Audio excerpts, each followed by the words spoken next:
Today we're talking about programming for safety, belonging, and access. We'll do quick introductions. We'll talk about the project's history, some of the community engagement efforts that led to the three projects we're going to talk about today, those resulting approaches, and then we'll talk about the mobile engagement team, which is a project that come out of this, the Park Ranger program, our Transit to Nature program, and then some of the lessons learned from these three, and then we'll open it up for discussion.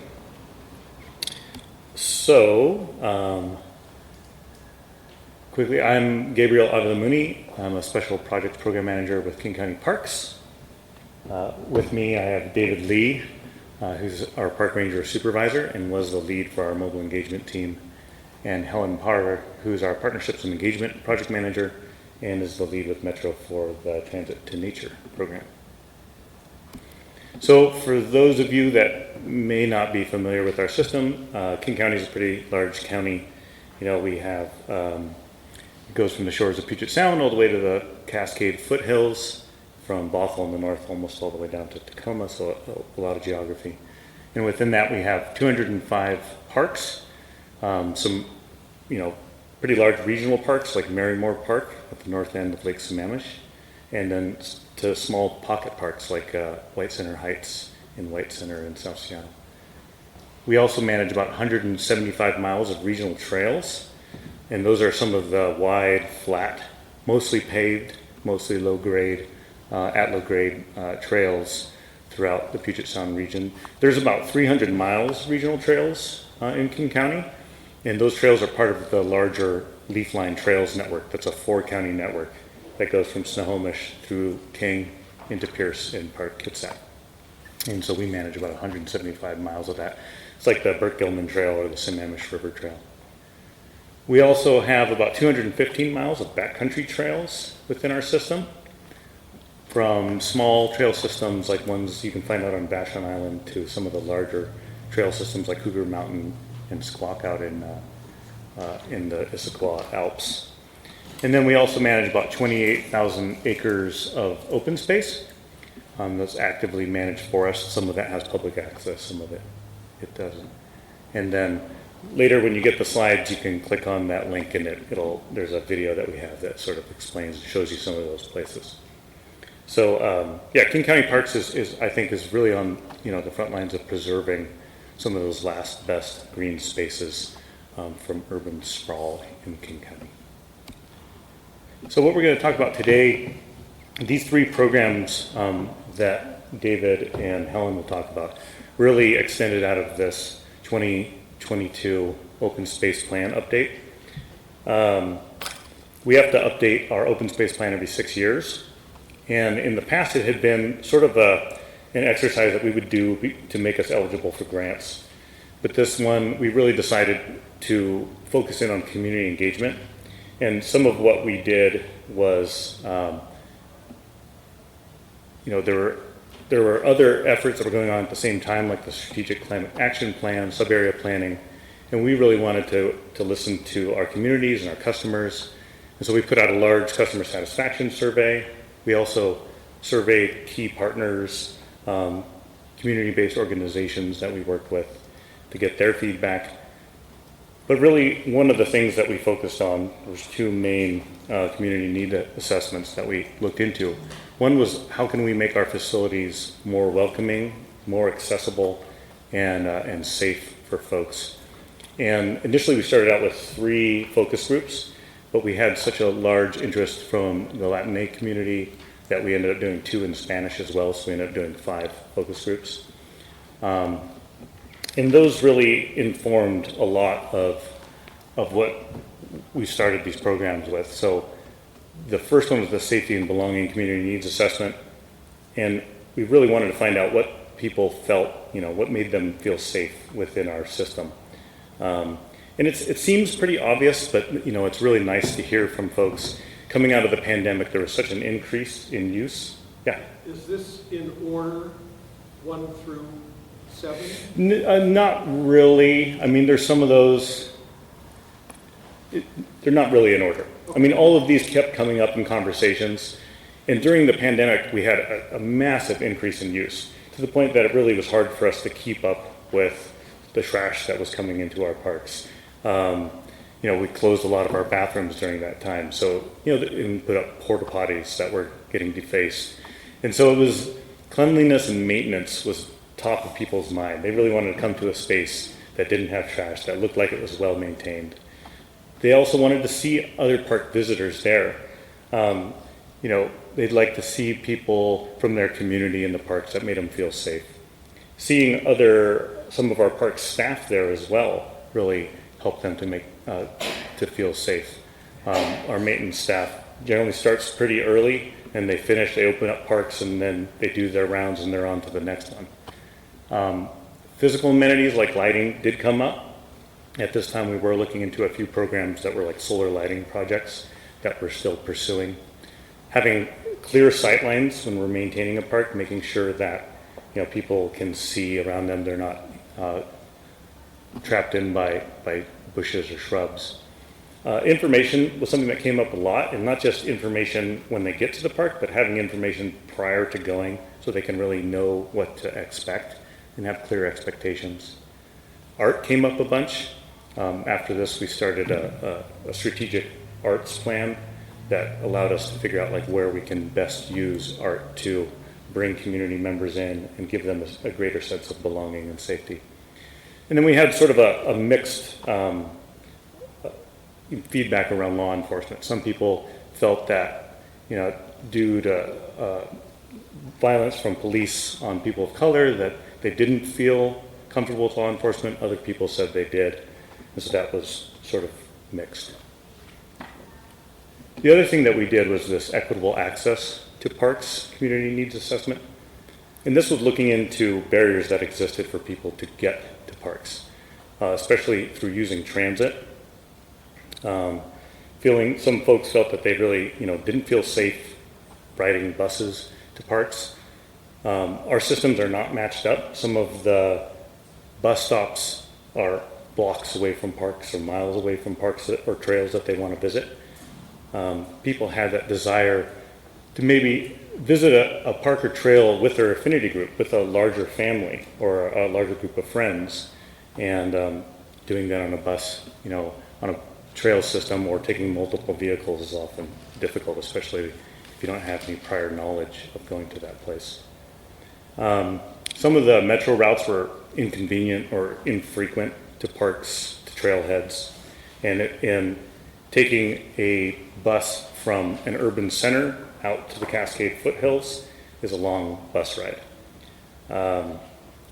Difficulty navigating transit with multi-generational groups came up, and language barriers. We have a large influx of immigrants into King County that speak languages other than English, and so that language, if it wasn't translated, could be a barrier.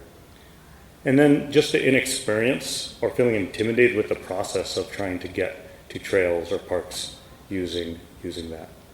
And then again, the fear of law enforcement or repercussions due to immigrant status was also something that came up in our conversations around that. Again, having information online that people could access prior to planning a trip, prior to visiting a park. And then there was an expressed desire for rideshare options like vans. So all of this that went into our open space needs plan, really brought up a lot for us. A lot of things that we thought we could tackle pretty quickly. So we launched 3 programs to address this.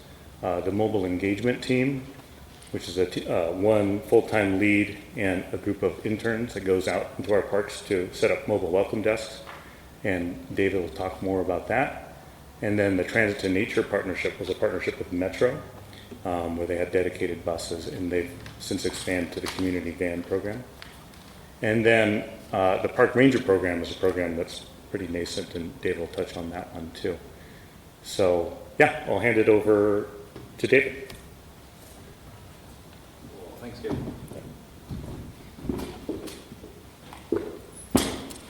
Good morning. My name is David Lee, he, him pronouns. It's a pleasure to be here. So I'm here to talk about the mobile engagement team. So having looked at some of the things that were done in the preliminary studies, This really led us to thinking about what we can do to address a few core things. One of those core things was, how do we create a more welcoming, safer environment in our parks? Some of the parks that we have had a history of troubles, we'll say, within their different communities. Some of those are related to issues of violence, and some of those are issues of just, who do we talk to if we have questions? So customer service. So mobile engagement team, I started this program back in 2022, in the summer of 2022, and it leverages some of the friendliest people that you will likely meet, which are college students. So we brought on board 2 summer interns and 2 year-long interns that were sourced not only from local colleges and universities. We did put a focus on community colleges as well, but we really wanted to try to draw participants that were from the local communities that we were doing our work in. Who better to be able to connect with the folks from those communities? So, for example, one of our communities, Skyway, the gal you're seeing there on the far left picture, she actually is a resident of the Skyway community. She lives just up the street from the park itself. Her and her family spend a lot of time there, and so it's interesting to be able to have that perspective as well. As their supervisor, I was given the opportunity to hear their stories from their different communities and some of the ways they engage with the parks too. So really, the interns all come with a lot of different passion. We like to focus on, folks that come from environmental backgrounds, people that are interested in studying environmental stuff, people that are interested in community engagement, urban studies. So despite my best efforts to try to get interns sourced from lots of different places, we ended up getting a lot from the UW. I'm a UW, I'm a Husky, but we did try to reach out further and get a broader range of people. We also focus the mobile engagement team in our most underserved communities, which tend to be in South King County. There's less open space in those areas. There's less access to open space in those areas. So a big part of the work that we were doing is trying to collect that input from folks that were living in the communities to figure out ways that we can help to navigate and overcome some of the barriers that they were struggling with in terms of getting access to open spaces. And one of those, which has been very successful, has been our Transit to Nature program, which Helen is going to speak about soon. And of course, everybody loves swag. So swag is a major part of the work that we do. We custom make all this branded swag, or we custom order all this branded swag so that we can share it out with community members. It's really a great way, of course, if any of you have done tabling work, to really, kind of get folks to come to you, to chat with you, and it's just a really good way to incite conversation. And that's really what mobile engagement is about, is to go to the parks, be in the parks directly in those communities and interact with folks that are coming to the parks. And of course, while you're there, you're serving as a deterrent to any kind of criminal behavior, right? So folks that are, doing unsavory behavior there are less likely to do it when you have a big King County Parks, a canopy, and folks walking around, chatting with some of the park visitors. So the goals that we really focus on is, one, gathering information through conversation. So conversation is a big piece of our work. We love to chat with folks. Obviously, we have a lot of diverse languages in King County, so we oftentimes leverage either the interns, and so one of the great things that we can do is when we actually recruit the interns, they're multilingual. So oftentimes that helps to overcome some of those kind of barriers. But also we have a service that allows us to actually contact folks within King County staff that will actually do translation over the phone. And that's just been extraordinarily helpful. And gathering information. And in that gathering information, we also focus on surveys. And so we do conduct a lot of surveys to get people's feedback, to collect their input and their ideas and their thoughts, and ways that we can improve in the park space, ways in which we can help to facilitate more park activation. One of the big deterrents to unsavory behavior, of course, is to have more folks in the parks doing fun things. Community organizations, so we partner with community organizations and help to facilitate activities in the parks, whether that's movie nights, whether that's community festivals, anything that we can do to help bring more folks into the park and activate the park space and bring it to life. it goes without saying, being a welcoming presence. Now, Gabe earlier had mentioned that we do have staff that works out there, our operations teams that go out there and tend to the actual grounds.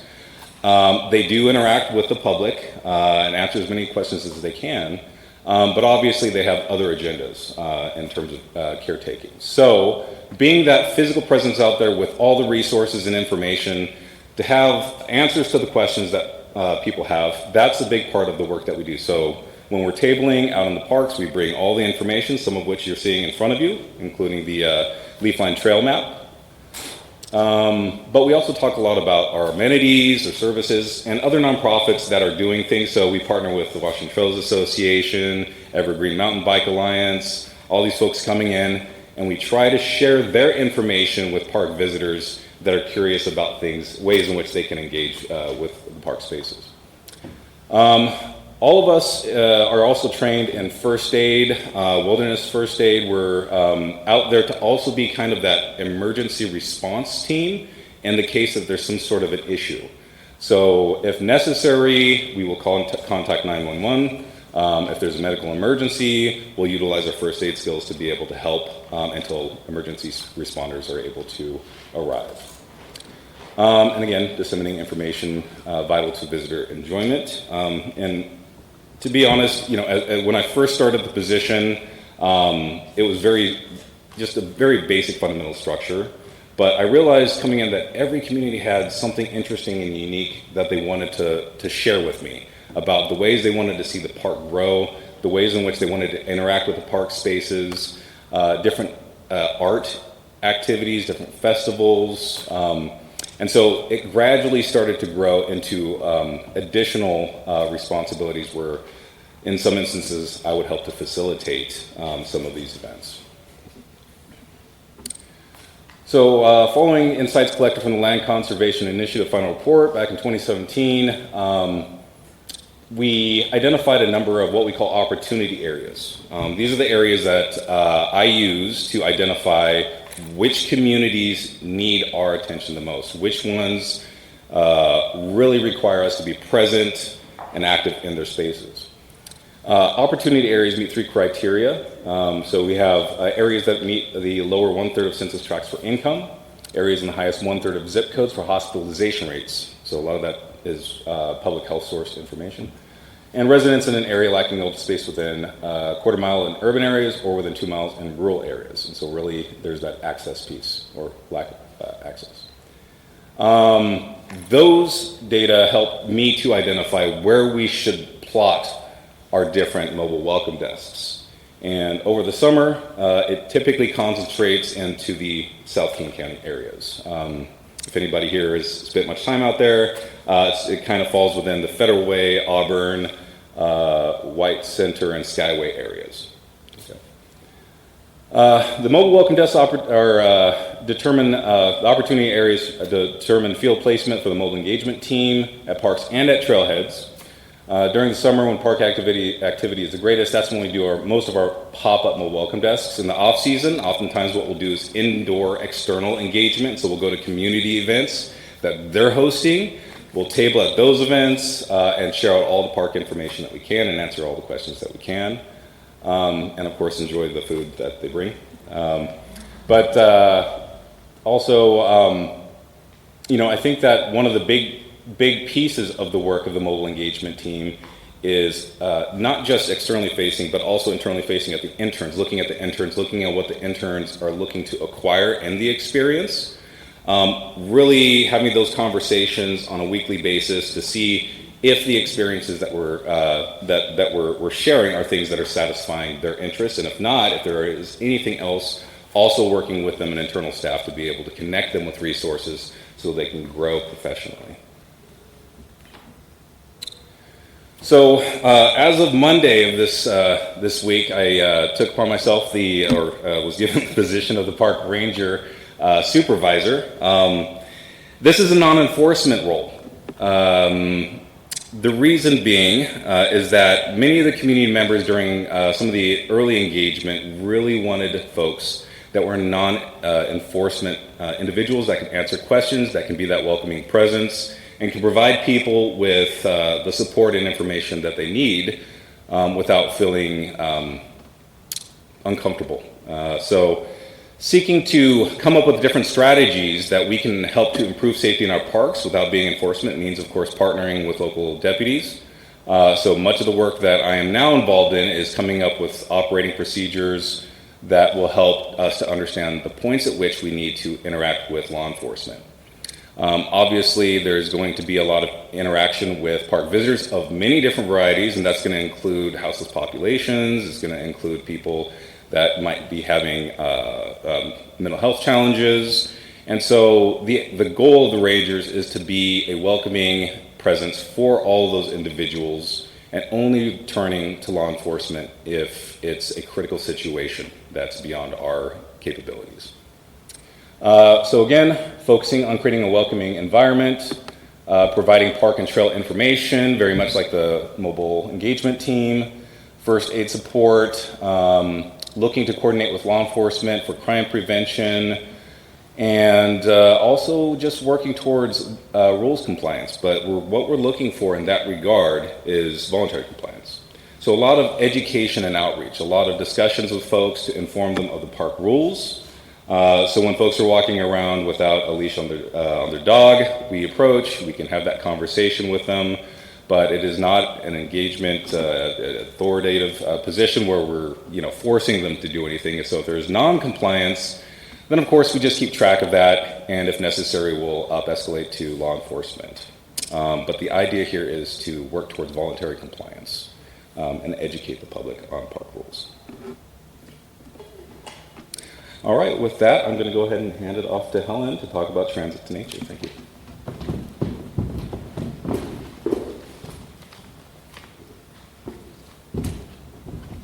Hi everyone, I'm Helen Potter. I'm the Partnerships and Engagement Manager at King County Parks.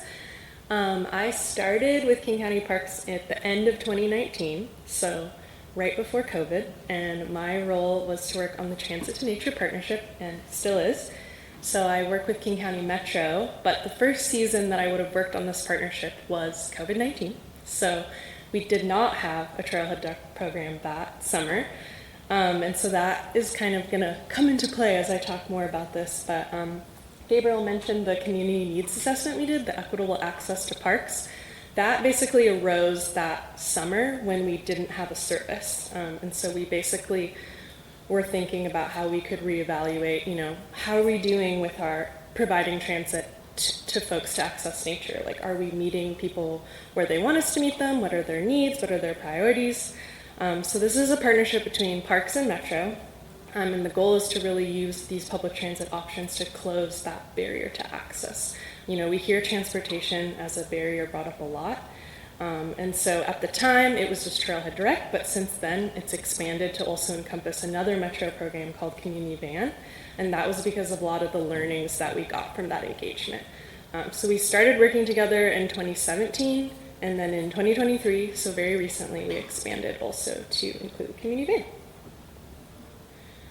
So some of the goals for this partnership expansion was to, first of all, be responsive to communities. So, they gave us some really good feedback in that needs assessment, and we wanted to show that, we're adjusting and expanding our programs to be responsive to what we're hearing and not just keeping those programs static.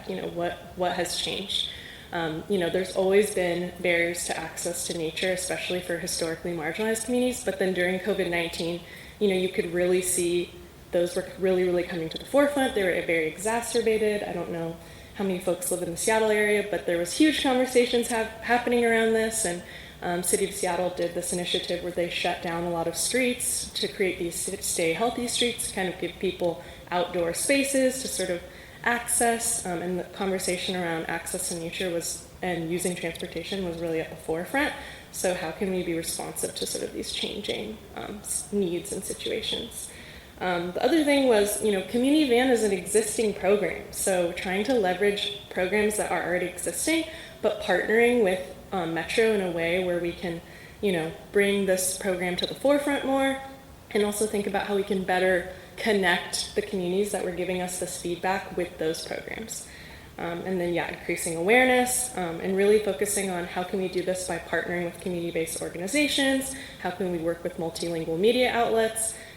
There's the program already exists, but there's clearly a gap in, people connecting with those services, or people saying, there's no information that I can find from the outlets that I follow, or like in my languages. So how can we close that gap? And then, as David also touched on, lots of feedback around, I'm sure all of you have heard this as well, safety and belonging, whether it's in parks, on buses, just sort of that general feeling of wanting to feel safer and feel cultural belonging and connection. So how can we, through this effort, sort of further those goals?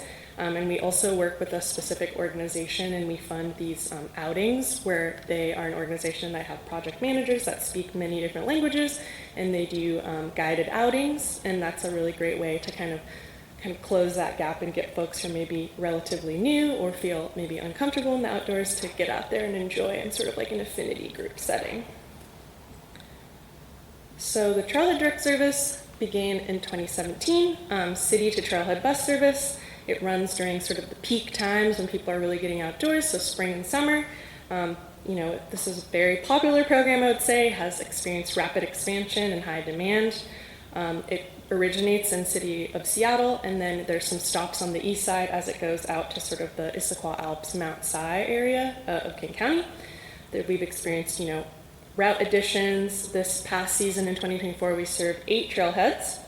And then when we started working on this on Trailhead Direct, we partnered with the organization I mentioned earlier, which is called ECOS, and they were really integral in a lot of the feedback that we were getting from, historically marginalized communities. They focus a lot on immigrant and refugee populations, and so giving us information of like how we could tweak our program, like what sort of areas are folks interested in going. They played a lot into that. They've been a great partner with us almost from the beginning. And then also the Wilderness Society has been a great partner to us as well, connecting with a lot of just, covering all those other outdoor organizations, a lot of them who are affinity-based organizations. And then, as I mentioned, at this point in time, we did the community needs assessment, and from there we assessed, okay, Trailhead Direct is a great service, but there's feedback we're getting that there's, these gaps where folks are, have different needs or hoping for us to sort of expand the partnership and sort of like meet people where they are. And at that point, we, started working with the community van program within Metro. So this service has been around since 2017, but it only really came under the umbrella of this Transit to Nature partnership in 2023. And so it's a reservation-based community van share service. It's powered by volunteer drivers. So you can either be certified to be a volunteer driver, or they have a database of existing certified drivers that they can connect you with. And they have hubs in many cities across King County, and they are growing. I think in the next couple weeks there will be a new hub that's opening up in Tukwila. So all throughout North, South, East King County, even Vashon Island. So it covers a pretty wide spread. And then so, as I mentioned before, we had our partnership with ECOS and the Wilderness Society, and we decided to expand that model to also cover community van. And so ECOS now, does the same sort of guided outing model, like in-language guided outings with the community van service as well. So this picture is actually from an outing that they did last year to Deception Pass State Park with some Chinese elders from the Danny Wu Community Garden. And, as Gabriel also mentioned earlier, vans were mentioned by name in the engagement many times. And so the fact that this program existed, it really did seem kind of like a no-brainer to make that combination. So sort of the learnings is 2 really great programs, probably different customers using those services, but just sort of emphasizing, every community is unique. Everybody wants to do different things. Everybody has different comfort level with the outdoors. How can we say, there's different options for you? And then with this expansion of the program, King County Parks did bring some additional funding to the table, and we also were able to get support through Amazon to help expand this partnership as well. Okay, am I doing this right? Okay, so some of the lessons learned. I think this applies for both the work David does as well as me. So I think, when you're working with community organizations and multilingual media, super, super key if you're trying to reach these historically marginalized groups. If you're just kind of doing things the way you're always going to do them, love the King County Parks website, but I don't know if many people are just like passionately on there, deeply diving into that information. So thinking about how you can bring the information to the folks you're trying to reach. And if just doing translation, it's a good first step, but you can spend a lot of money, you can spend a lot of work, but if you're not connecting those translated materials with the places that people are getting that information, you're probably going to have some limited results there. And then, funding is important, obviously. Funding makes all things possible, but it's also really important to think about how the staff are going to be resourced to spend, more time in person and like trust building, or maybe doing things in a way that the organization doesn't historically do things. And if you're trying to build trust, which is a lot of what David does and has done a really great job on and will continue to do, it takes time, and it takes like showing up repeatedly. And but if you do a good job, word of mouth promotion or people talking about their experiences is super valuable, especially in communities who are maybe hesitant or new to the outdoors. And then to that point, if you're onboarding folks, new recruits that are going to help with these efforts, you really want to take the time again to let them understand systems and also get out, and especially if it's place-based, which a lot of our work is, like to visit these places, to understand these places, the nuances that come with them, and prioritize the opportunities so that they can make time for that. And then lastly, parks and trails, wonderful spaces to help with mental and physical outcomes. But, if you're inviting community to work with you, they really can become like a canvas where you can realize some of their ideas, which then helps them feel more bought in, more connected. And I think in turn that helps with safety and belonging, because if you feel agency and connection to a place, it's much more likely that you're going to treat that place with respect and, feel like that's your neighborhood park or your neighborhood trail. So, okay, so I think that's our presentation. So we're going to open it up for questions. Should we just sit up at the question? I want to sit at this table. I'll sit here. Yeah, any questions? Yeah. David, on the mobile engagement team, what sort of schedule did they work, and were these scheduled and publicized to the public beforehand so they knew there was a good reason to go to the park that day? So that's a great question. And so initially when we started back in 2022, check. Okay. So back in 2022 when we first started, we hit the ground running in the midst of the summer. And so there was a lot of preliminary stuff that we had to run through. So we didn't really get to that. But the scheduling over the summer is that the interns are available for 40-hour work weeks. And because they're out of school, so they have that availability. So we would work sometimes in the same location depending on the volume of park goers. Like if there's a large event, 500 plus people, that's going to require all of us to be, boots on the ground at that event. If it's a smaller event, like a mobile welcome desk at a smaller like pocket park, then we can kind of split up. And so we would have a team of 2 at one park and then a team of 2 at another park, and they would bounce around. And so that's typically how it worked.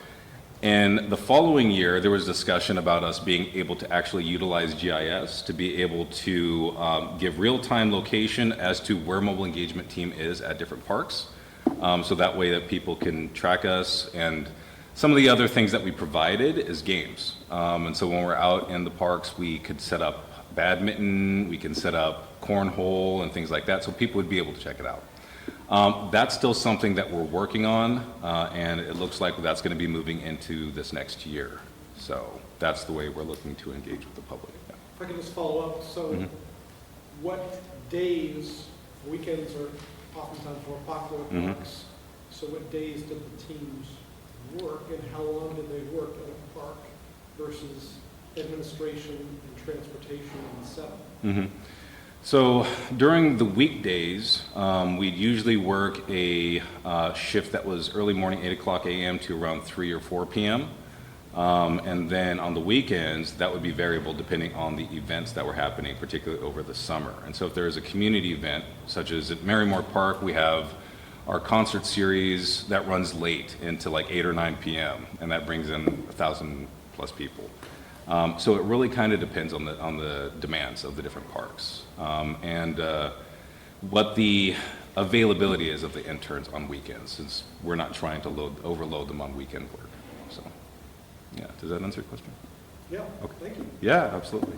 We have an online resource called, if you search for King County Fund Finder, and that is an online map that allows you to filter for, like if you want fishing spots or places to swim or places with playgrounds. And one of the things that we're hoping to do with GIS is to add in the schedule for the mobile engagement team, so that way people can know where they're going to be, and if they want to go to a particular park and visit with them, they'll know they're there. Hi there. I'm Allie. I'm with WTA. You could always have them file a trip report from whatever park they're at to let people know that they're there. But my question was about like measures of success of the program. Is it like interactions that you're having? I feel like there are a lot of things that these folks are being asked to talk about. My experience with ambassador programs is like sometimes it's different having staff, but volunteers can feel overwhelmed by like, I need to welcome people, I need to ask them to take a survey, I need to give them this swag, I need to do all this other stuff. Curious about if that was ever a challenge and sort of what then you might ask that intern, like, this is your primary focus, maybe just being a welcoming face or answering questions, and how are you measuring that?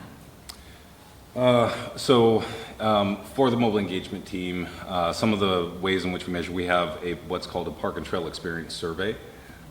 This is on a little business card, a QR code that they can utilize on their phone, and then they can open up the survey, which allows them to provide any kind of comment that they want, and also allows us to track things like demographic information and things like that.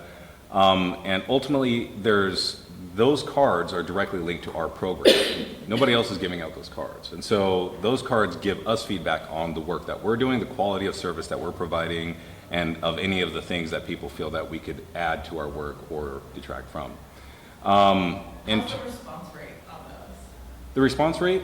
Well, during the summer is when we're actually the busiest, and so that's the height of when we get most of our responses. And so those are always sitting out on our info desk, and every year I produce a report that takes all those data and brings them into the report to showcase what it is that, our performance is, right? It's a performance review. And so far, the positives have been in the range of around 80–95%. So people have absolutely been loving it. One of the other things that we do is general surveys. So when project managers have different things that they need input on, maybe there's a capital project that they have going on, some sort of event, we will bring out surveys, we'll utilize iPads, and we'll walk people through the survey. So it'll be a conversation, not just sit here, do the survey, thank you so much, goodbye. We're having a conversation, we're answering questions, we're highlighting things and providing people with responses so they can be more informed as they continue to work through the surveys.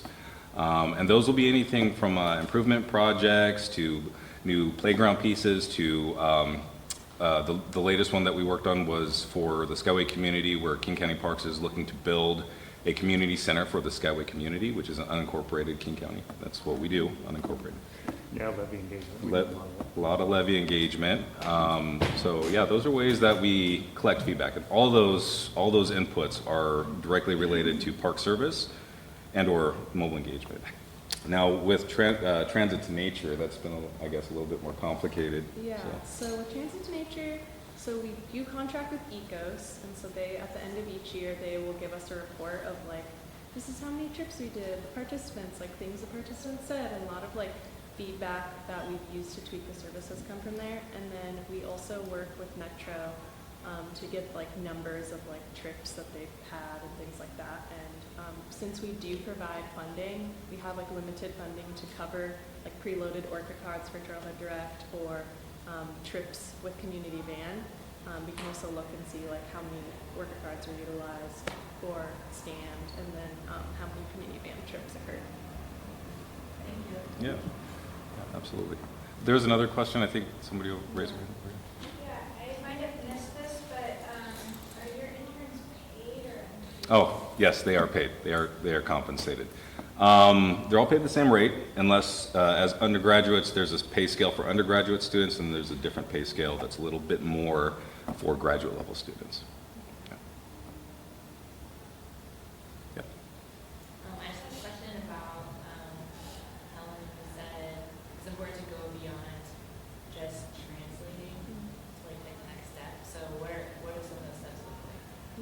so I think working with multilingual media outlets, because those are the people, unless you just have naturally a very big audience that's very engaged with you, which maybe, you know, there could be that possibility, but multilingual media, it's like their audience speaks that language and they use that news resource regularly, so that's just like a very good return on if you're translating your items. I also think working with different community-based organizations who have like user groups that are primarily speaking like a certain language, or if you're finding like certain events that are happening that are like for a certain community, like if you're able to have materials at those events or like work with the organizers of those events. So yeah, I think just doing some research on if there's certain languages spoken, if you're doing projects like what languages are spoken in that area, and thinking about, or maybe if you can find if there's like news outlets that are specific to that area. I've been thinking about it more of like, instead of just like pushing information out and then like waiting for people to get it, like placing the information so that you can like connect them where they already are.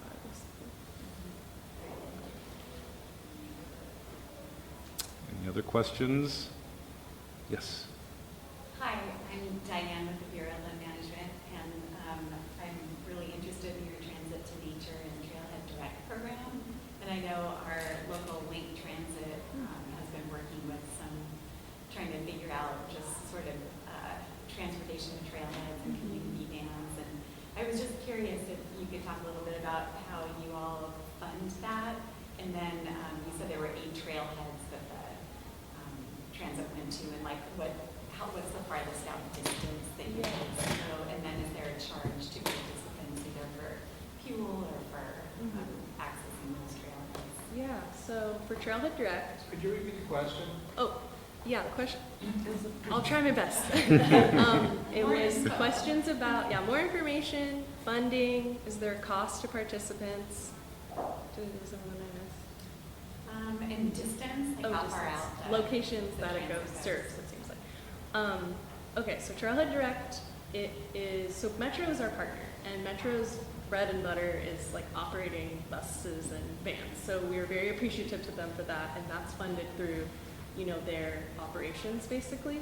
So Trailhead Direct and Community Van are both funded through Metro basically, and then for the additional things that we're doing in our partnership, King County Parks has brought funding to the table, and then we also solicited funding from Amazon to make those things happen, which were some of the activities where we're trying to like bring the information more to these historically marginalized communities, trying to have funding to sort of say, hey, try the service out, you know, just like get people's foot in the door on doing promotion, things like that. And then for payment, so if they come in through the Transit to Nature partnership, we have funding available to cover outings, but if they don't, you know, you would pay either basically like the standard King County Metro rate. So if you're taking the bus, if you're an adult, I think it's $275. You know, it goes down from there. Youth 18 and under now ride free on all King County Metro services, which includes Trailhead Direct and Community Van. Community Van is the same, and it's just $275 for your whole trip. Gas is covered, insurance is covered, tolls are covered. We work with Metro to get Discover passes in each vehicle. You can add bike racks. So Community Van is if you know about the service, it is a really good deal because gas is very expensive right now too. So, Free ferry trips. yeah, Vashon, just Vashon. Well, We that's heard all we from got. A lot of community organizations that transportation was the Yeah, one thing it's that they expensive really too. wanted. Private, like chartering private transportation is a huge cost, and I know that folks do have to do that a lot sometimes. But for Community Van, the limitation is you can go from wherever you pick up the van. So currently there's 18 cities where you can pick it up from and growing. You can go no more than a 2-hour drive distance from whatever city you pick it up from. But that doesn't mean your trip is limited to 2 hours. You could take the van for the whole day. You just can't go further than a 2-hour distance away. And then Trailhead Direct, we have fixed routes because it's a bus service. And so it runs to the Issaquah Alps and Mount Si. And I think there's about 4 trailheads that it stops at each of there, which is how we get to that 8 trailheads number. So this past season we had 2 routes. Yeah. That's really cool. And did I answer all your questions?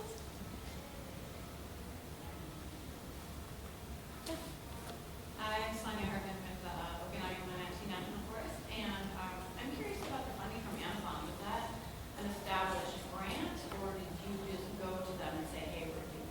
Yeah, so we have a member on our team who focuses a lot on these like public and private partnerships, and Trailhead Direct has always had some sort of like public private partnership going on. Early on it was like Cliff Bar, REI, Patagonia, not always monetary funding, but sometimes like donations or things like that. Because and so we basically pitched Amazon, and then from then we've continued to just work with them each year and say like, this is how the season went. Like, we would love if you would support again for this season. So it's been since 2022, so it's still relatively recent, but it enabled us to kind of expand the partnership to have community band as well. Great. And then I just had another random question about, I think one of the partners you mentioned was the Wilderness Society. Yeah. I'm just curious, most of what you're working within is not wilderness, and just what their role is as a partner. Yeah, so I mean, Trailhead Direct does take people to hiking trails, and then Community Van, you can take a trip. There's no limitations on where you can go. Obviously, we focus on nature-related things, but you could also use the van for other things. But they could go to like a wild area. But Wilderness Society is really involved in transit to nature sort of related things. They have a whole area of their organization that does advocacy at the federal level for the bill around like using transportation to connect people to nature. So they have a lot of projects and interest in that area. So they've been kind of a natural partner for us.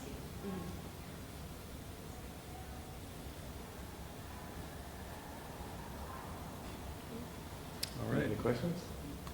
Any other We've questions? also put our contact info in the slides, and we linked a lot of these things that we've been referencing, like the reports and this and that. So, yeah. What are your sort of hopes and dreams over the next like 3 to 5 years of programming? Who wants to go first? I'll go first. Okay. Okay. So for the mobile engagement team, because now I'm the ranger supervisor, so I'll speak about that too. But for the mobile engagement team, once we get somebody to fill that position, I'm hoping that we integrate a lot of additional things. One of which is to have park activation funds, the pool of money set aside, so that when certain community groups want to be able to utilize the park for different events and activities, we'll have a chunk of money set aside to be able to support them in that. And that's gonna be different depending on the area. But being able to have that would be really nice, because I get approached a lot by folks about all these wonderful ideas, and it just is disheartening when red tape and whatnot just kind of puts them off. So having that would be a big help. Other things, of course, is being able to provide more detailed information on the mobile engagement team's location, what services they have to offer. If folks want to be able to have, park staff come out for a community event, to be able to directly connect with the mobile engagement team to coordinate and organize those kinds of opportunities. So those are a couple things for mobile engagement. I think that also for the park ranger program, it's really nascent. It's really new right now. We're just starting off, and we're going through a lot of review and strategizing. But for the ranger program, the hope is really to lean in more on engaging with park visitors in an informational capacity that helps them to understand the full range of what parks has to offer, and to work with partners. Whether it's the Washington Trails Association, whether it's our volunteer team, whether it's our teen program, and to be able to help folks understand that the park system is more than just a little pocket park that sits in the neighborhood that they can go walk their dog at, but that there are other things that they can do. They can, go to the next adjacent community where maybe there's something going on with mountain biking, for example, right? Working with Evergreen Mountain Bike Alliance and their trails, and sharing out that information, because surprisingly, in the time that I've been doing this work, a lot of folks are not aware of all the amenities and activities that the full park system has to offer them. So, yeah, that would be something. Now that David is transitioning from the lead for the mobile engagement team to the ranger team, we need to focus on getting a new lead for the mobile engagement team, but expanding that program too. I mean, we have 205 parks, and we could have a mobile welcome desk at every one of them. I mean, it's great to have that presence, that welcoming presence, especially when they're hired from the community. and they speak multiple languages. It's just a really great asset. Transit to nature, I think, similar to kind of what David said, streamlining some processes like red tape, making more tools so things can be more smooth for community and for internal processes, so we can just make it simpler and easier for people to engage with some of these really great resources. Also, you know, Dave and I were talking about this on the drive over, like having more of a hub for people to go to where we, again, streamline and have all the information available around all the resources and options for using transportation to get to nature. Because, you know, right now there's a lot of, obviously there's different transportation providers, there's different parks, and each group has like their own website. This is like a dream big, but it would be so great if we were able to have a centralized, collaborative place where people could go and the information could be together, because from the user perspective, it's really hard to have to go to every website or like try to plan your transportation, and it goes from Metro to Sound Transit to this. So if we were able to have something more centralized and really reduce that friction on the user side would be really great. And then I think working with having more staff capacity or working with more community-based organizations. You know, our partnership with ECOS is great, but imagining the reach we could have if we're able to work with like a multitude of different community organizations to sort of have like greater reach and like tap into different user groups and stuff, that would be really great. Do you do anything in the off season? I mean, it seems like more of the stuff would be more like summer season or. Are you for mobile engagement or just in general? Or just in general. Okay. Well, yeah, so we do have this, we bring in the 2 summer interns to try to, and I say try, to meet the demand because we have a lot of activity in the parks. And during the off season, a lot of our work is still doing community engagement. Less so in the park, more so in the community, right? So when the holidays come around, you know, we're doing stuff, external engagement. Actually, tomorrow I'm going to be jumping into an event with one of the communities, Elementado del Pueblo, and they're actually hosting Dia de los Niños, which is all about celebrating their children. So they invited us to come out. They want us to be part of that. They want us to play games with their kids. You know, this is the relationship that we're building over time, is, you know, coming out and not just waiting for them to come to the parks to interact with them, but to go where they are and to be, you know, involved in their communities, to support the community and be there for them. So, yeah. Or not wait until there's a project Right. that we need to get Yeah, feedback. definitely on, avoiding the and then transactional connecting piece. with them. Which is hard because, you know, you have to have capacity to do your projects and then also be able to have that ongoing engagement. From Transit to Nature side, Trailhead Direct is only during the peak time, but Community Van is a year-round service, so people can use that in the fall or winter if they want to as well. Yeah. I will say one other thing is that the interns come up with some wonderful projects that they want to work on as well. And so sometimes if it fits kind of within our mission, then we'll think about that. We'll look at different ways in which we can do that. One of those was over this last year, we had a successful partnership with Community Health Services, and they have a youth mentorship program. One of the big issues right now happening in King County is youth-related crimes. They're not getting the mentorship, they're not getting the exposure that they need and support they need. So opening up the door to work with their youth program brought in a couple youth to come out, work with us over the summer for 6 weeks, and got exposed to all sorts of different things out in the parks, learned about the park system, interacted with park staff, and had that opportunity to kind of job shadow with us, as well as participate in some of what's called our Youth Conservation Corps programs, where they can learn about conservation, restoration, environmental restoration work, and you know, just get a really good kind of all-encompassing experience across the park system. And it's paid, so they absolutely love that as well. So, you know, that was something that was really in large part designed by the interns. And so sometimes they come up with some amazing ideas and we'll go with it. So, yeah. I think we have time for one more. Yeah, you were talking about going to the community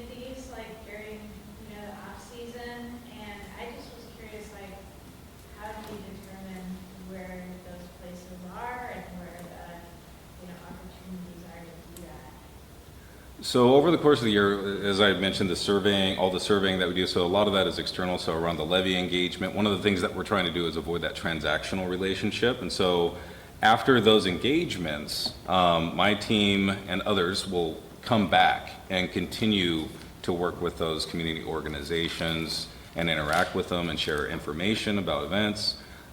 Sometimes it's just me and the interns looking at different communities that fit within that opportunity area map and trying to identify organizations that we want to make contact with and let them know we exist. And so we make that extra effort to reach out to them, to let them know that we acknowledge them and that we want to be part of their experience and what they do. So it's very much intentional in the way in which we go about it. And then something that I do is I feel like as someone who works in the job that I work in or within the county, so many like opportunities like grant programs or like community celebrations or like paid internships or jobs or just all types of stuff gets forwarded to me all the time. And I just try once a month to take all that information and I put it together, and then whoever I work with throughout a project or end up building a relationship with, I create this kind of ad hoc newsletter and I'll try to send it out every month. And I just think so much stuff is about timing, and I also try to think like no one's ever going to turn down an opportunity to potentially get more money or maybe get a new job, and it's like things that could be really a game changer for maybe small organizations that don't get forwarded those emails or maybe don't have the time to be like trolling online or don't fall into the same networks that we fall into. So I think that that's been good too, because I was like, am I blowing up people's inboxes? But I have gotten positive, very positive feedback that people appreciate that. So that's another, just like spreading the word and kind of trying to, yeah, keep connected to people. Got a few more minutes. Anybody else has any questions?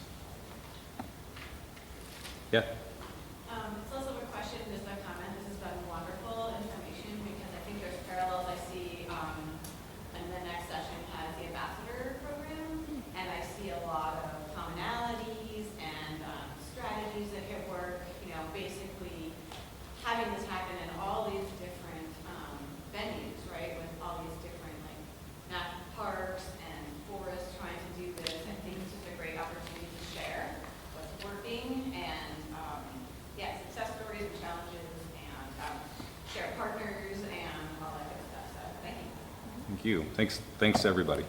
Appreciate your time. Thank you.